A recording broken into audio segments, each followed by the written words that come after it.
I will give you the treasures and riches stored in secret places. Isaiah 45 verse 3. Magandang buhay mga katiyats. Welcome back sa ating channel para sa ilang minutong treasure marker analysis. Meron tayong natanggap dito na padalang pictures. Napaka-legit ng mga signs na ito at sa tingin ko ito'y jackpot signs. Ulo ng elepante plus Chinese bamboo and then meron pang arrowway na bato. Yang tatlong yan ay siguradong merong item na nakabaon. Bago tayo magpatuloy, shoutout muna tayo. Alright, shoutout muna tayo kina user CE5, kay Danny Flores, shoutout kay Uncle Makasi Vlog, Team to Refill, Rubelin Lopez, Cirilo Jaom, Vic Michael Pagute, shoutout din kay Glenn Mario, Rodel Cardona Obligado, JC Forte, kay Robert Cabonilas, Oliver Albarasin, shoutout din kay user NB3, Archie Batak, kay Kini Viena, kay Tating Naliman Salay, Arcadio Angkon, Rogelio Cortez, Aris Albay, Tito Asas, kay Desiderio Lamsin, and lastly shoutout tayo kina Dennis Mordino, user FX4, kay Jayar Josh, kay Raul Rangia, Zaldi at kay June Janatural. At sa mga hindi nabanggit na pangalan, shoutout sa lahat. Tayo na ngayon magpatuloy. At narito ang video ni Katiats na atin makikita ngayon. Merong ulo nga ng elepante, merong Chinese bamboo at isa pang arrowway na bato na lahat nagtuturo yan sa Chinese bamboo. Atin muna panoorin ito bago tayo magpatuloy. Lubog na ulo sa elepante katiis kana. No. Daun bamboo na yun, Chinese bamboo. Chinese bamboo. Tanis siya. Chinese bamboo na katiits. Kani katiits bangag. Nara sa dayon. Ya, Chinese bamboo. Old Chinese bamboo. Sa padulong sa east ni, gikan dani. Padulong sa east. Unang Chinese bamboo. Old coconut tree ni.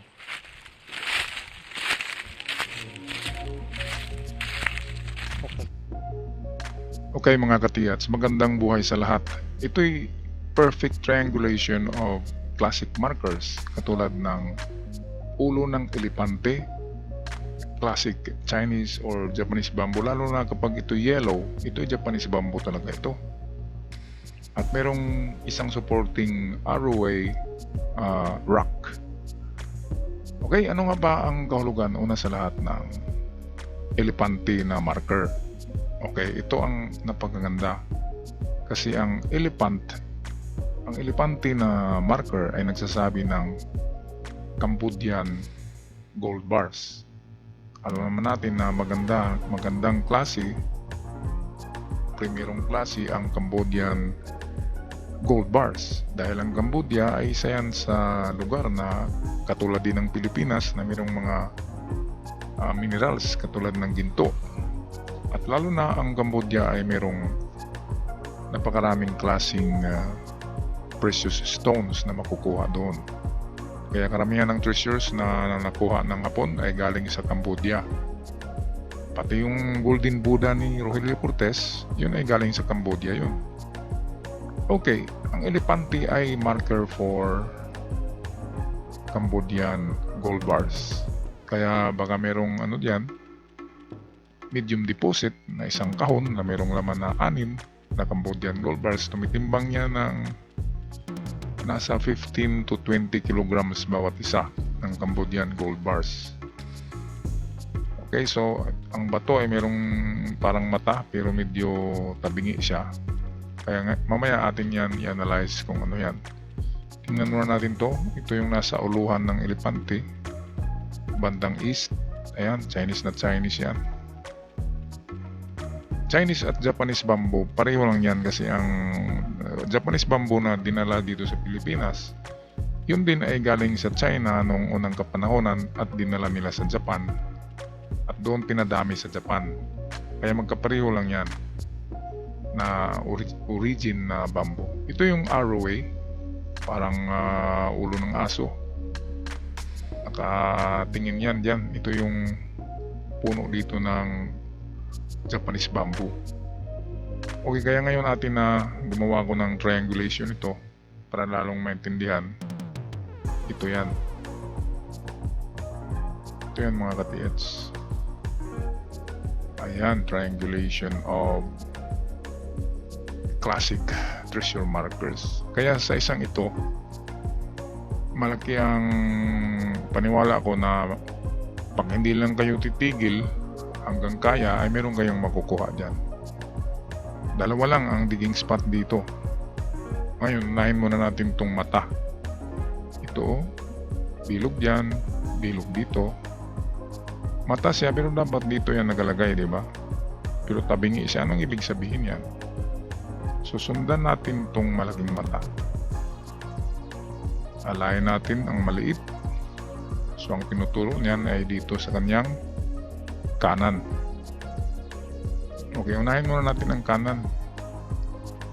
Ang hapon na hindi yan magbaon ng basta-basta na dito kaagad sa gilid ng bato. Kaya hindi tayo nakakuha kasi dito kaagad tayo naghukay sa mga gilid ng bato. Dumidistansya yan, kaya ayan ang distansya niya. Pwedeng dito yung kumukuha ng distance ito 4. So pwedeng 4 na metro. At itong bilog, yan ay 5. So 4 to 5 meters punta tayo sa kanan kung saan naka-align yan. Okay, so test dig tayo dito. Ito yung una nating digging spot. Ang lalim yan, 3 meters. Kapag maganda, meron kayong nakikitang mga kakaibang bagay, underground, ipagpatuloy nyo ang hukay hanggang 7 meters lang. Huwag na kayong maglalim pa. Kapag meron kaagad yan.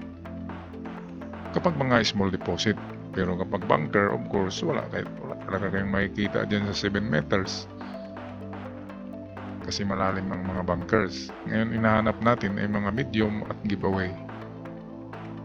Okay, pangalawa nito. Ano bang silbi nitong Chinese bamboo dyan? Diba? At nasa unahan, distansya nito sa tingin ko ay 6 meters to 7 or 5 lang yata yan, basta't malapit na yan. So nasa likod yan ang ulo ng elepante. So hindi yan nilalagay din ng bamboo kung walang kahulugan yan. Karamihan ng item ay nasa baba talaga ng bamboo. Ang bamboo ay sadyang tinanim nila yan nung maglagay sila. Halimbawa, nilagyan nila dito ng kahon ng medium deposit. At yung lupa na tinabo nila sa tunnel, yan, ganyan yung lupa, ito yung ground. Tinaniman nila yan dyan ng bamboo. At pagsapit ng 70 plus years or 80 years na, ay ganyan na yan. Kumakapal na ang Chinese bamboo na yan. Kaya pwedeng under the Chinese bamboo. Ito yung ating pangalawang decoding dyan. So, saan ba kayo mas kampante mga ka-TH? Kung ako, unahin ko na yung baba ng Chinese bamboo. Kasi tinanim talaga yan sinadya. Walang Chinese bamboo na ganyan sa bundok. Tanging Hapon lang o Chinese ang magdala yan ng ganyan dyan at magtanim. At bakit naman itinanim yan dyan? Ang local Filipino bamboo ay malalaki at kulay green. Kaya kapag ganyan na pinong-pino, ay talagang klarong Chinese bamboo or Japanese bamboo yan. Kaya diyan, kung ako, yan ang unahin ko ang baba nitong Chinese bamboo. Ang kanyang under roots. Lalim niyan, kapag sadyang hinukay talaga ay 7 to 10 meters deep. Pero sa 3 meters pa lang yun nahukay ay meron na kayong makikita dyan na bute, basag na bute, basag na jars na Japanese. Meron na kayong makita dyan. Kapag nakita nyo, patuloy na kayo sa 7 to 10 meters medium deposit. Ang hinahanap natin dyan, medyo malalim kunti. Okay, dito, ito, arroway, ulo ng aso yan, no? May ilong, mayroong maliit na mata. Nakatingin yan dyan sa Chinese bamboo at malapit lang din siya. Ang kanyang distansya nasa 6 meters yata yan at 5. 6 or 5. Kaya itong tatlo naka perfect triangulation yan. Nakaganyan yan. Ayan. So kung ganyan na ano na yan, talagang layout ng Japanese treasure yan, ay 100% na meron kayong makuha dyan. Ngayon sa lahat ng tinuro ko sa tatlong digging spot, kunti pa lang yan. Kapag treasure site, hindi lang tatlo, hindi lang 2 digging spot ang mahukay nyo, kundi tad-tad talaga ang palibot nito. Tad-tad talaga yan ang hukay. Kasi kung hindi kagad natin matumbok, ay talagang gagawa pa rin tayo ng iba pang test dig. Ngayon dahil triangulation ito mga ka-TH, kung wala dito sa under the Chinese bamboo, wala rin sa elepante sa bandang kanan niya, ay ito na sa gitna ng triangulation. Yan na yung panghuli nating test dig. Yan yung ating number 3. Number 3 test dig sa kalagitnaan ng triangulation. Sa tatlong yan, iwan ko lang kung hindi nyo yan matagpuan mga ka-TH. Pero manalangin lang kayo sa Panginoon na ibigay sa inyo, kasi kahit nandyan yan ay pwede tayong bubulagin na wala tayong makita kahit meron. Kasi ang mga kayamanan na yan ay binabantayan talaga yan ng mga hindi natin nakikita. Okay, so yan lang ang